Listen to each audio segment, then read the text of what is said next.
মা হতে চলেছে সিরিয়ালের এই জনপ্রিয় অভিনেত্রী। বিস্তারিত জানতে ভিডিওটি শেষ পর্যন্ত দেখুন আর আমাদের চ্যানেলে নতুন হলে সাবস্ক্রাইব করুন। 10ই ফেব্রুয়ারি 2020 সালের এই দিনটিতে বিবাহ বন্ধনে আবদ্ধ হয়েছিল অভিনেতা রাহুল আর অভিনেত্রী প্রীতি বিশ্বাস। বর্তমানে রাহুল মজুমদারকে আমরা হরগৌরী বাইস হোটেল সিরিয়ালে প্রধান চরিত্রে দেখতে পাচ্ছি। প্রীতি বিশ্বাসকে আমরা শেষ দেখেছিলাম বালিচর ধারাবাহিকে কাজ করার পরপরই অভিনেত্রী গর্ভবতী হন। এরপর অভিনেত্রী বাড়ির বড়দের পরামর্শে আর সিরিয়ালে চুক্তিবদ্ধ হননি।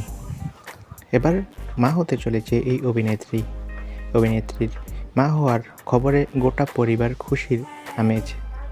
রাহুল মজুমদার আপাতত স্ত্রীকে সকল ধরনের কাজ থেকে বিরত রাখছেন তার সন্তানের কথা ভেবে। সেপ্টেম্বর মাসেই তারা বাবা মা হবে। তো বন্ধুরা, এবার প্রীতি বিশ্বাস মা হতে চলেছে আর রাহুল মজুমদার বাবা হবে। এ বিষয়ে তোমাদের মন্তব্যকে কমেন্ট করে জানাও। আর রাহুল মজুমদার আর প্রীতি বিশ্বাসের ভক্ত হয়ে থাকলে ভিডিওটিতে একটি লাইক দাও আর আমাদের চ্যানেলটি সাবস্ক্রাইব করে রাখো। ধন্যবাদ।